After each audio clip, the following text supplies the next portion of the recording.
make it tonight? Where did things go wrong? Not a great deal. I mean, I thought we ended up probably being a few runs short, but to be fair, we had that platform set, and I thought Sri Lanka bowled unbelievably well their last 4 overs. I think any side that can bowl to Davey set and deprive him of boundaries, and Vogesy too, you know, he'd faced 20 balls by that stage as well, and deprive us of boundaries late there. I just thought they executed unbelievably well. And then, to be honest, I just thought our fielding was disappointing, and that probably cost us 10 runs in actual fielding. So that adds up in a 2020 game, plus 4 or 5 drop catches. And to be honest, I've never seen a 2020 game where if you get outfielded, you win the game. I think the best fielding side always wins. Bit of a strange one, George, in that 2020 game, everyone's sort of supposed to be going, I suppose, but you still had 7 in the sheds with guys like Wade and Maxwell who are big hitters, not getting a chance. Do you think that Adam probably should have tried to get a bit harder, sort of hit out or get out? You can always try something different. I think our batters, and I mean Davey's probably in a better position to answer, but I thought they were going pretty hard at everything, certainly setting themselves to try and hit every ball for 4-6. For the execution of the Sri Lankans was pretty good, and then when you do try something, I thought their change-ups were good. They're good.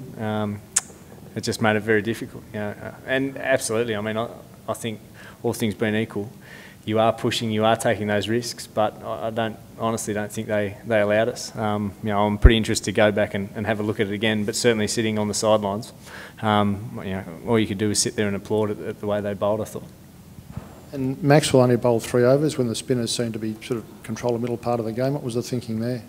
A little bit of I thought Angelo Matthews had seen a little bit of him, so he'd seen enough balls.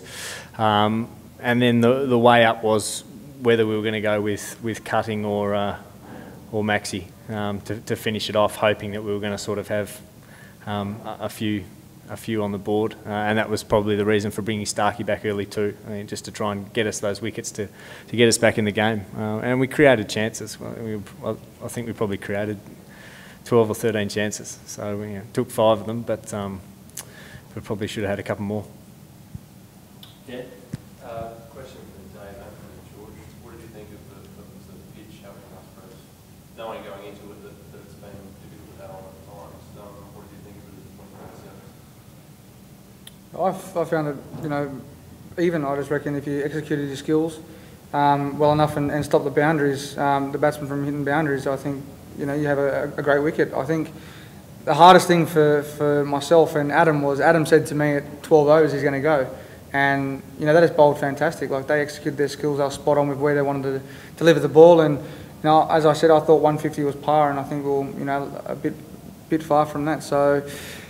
I think it's a fantastic place to play cricket as well. Short boundary straight, big square, so you can make the most of your running as well. So I thought the pitch was fantastic. If Davey thinks it was good, he's spent the most time out there. The thing I liked about it, I thought their quicks bowled really well, and I was a little nervous starting our innings. I thought we might be a quick short, and then our spinners bowled really well on it. So it's a pretty even wicket. As Davey said, I think batters who batted well scored plenty of runs on it, so it's a pretty good cricket wicket, I reckon. Dave, what about the challenge of facing a guy like Malinga out in the middle? You described him as a genius, and even when you were well said he bowled so well to you in those later overs. Yeah, I've come up against him numerous of times. I just think when he knows his game so well, so it's hard to get any momentum off him. You're always thinking, for me, in the back of my mind, I'm always waiting for that slow ball because I know. He's not going to bowl me Yorkers because I think that the slow ball is probably the one that's the hardest to hit. So, they had 2 behind square. I was always thinking slow ball, or he'll bowl it wide, so it's hard to get under his deliveries. So, I just think he's world class. Any 2020 team in the world will have him, and it's just hard to, when he's executing his skills, to score any runs off him. I was just going to say, what does it say about Dave? He could cross point a little bit like that when some of the boys struggle. I think it says nothing about Davey that we didn't already know. Yeah, I mean, I thought he batted beautifully on that wicket, absolutely. George, do you foresee changes for the next over? Not sure. We'll certainly look at the wicket. I'm of the opinion, particularly batting-wise, that changing for the sake of changing in T20, it doesn't breed much success. I think it breeds a bit of fear about how you're batting and the position you're batting. So I'd like to back the guys in terms of how they've batted, but we will certainly look at the MCG wicket and what we think is going to happen there. Once again, very, very big square of the wicket. You know, going back to our one-day game there a couple of weeks ago, we certainly did attack them, I guess, with the short ball a bit. So we'll look at that, but yeah, it might be one change, but there's every chance not to be as well.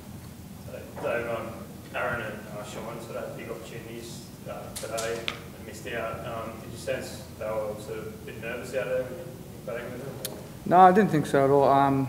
As I said, when it came down to me, I said, you know, Sauce always tries to get himself in. He always plays down the third man, always looks for the ones, and then he goes when he's in, and that's how he always plays. So he was definitely giving himself a chance, but and obviously Aaron, the way he's been going, the way his form was in the Big Bash, you know, I think it's just playing without fear. I think, you know, I don't think they were nervous at all. I didn't think they had any fear in their eyes at all either. So they're two quality players. They've been in fantastic form, and it's just, you know, one of those nights where he doesn't come off.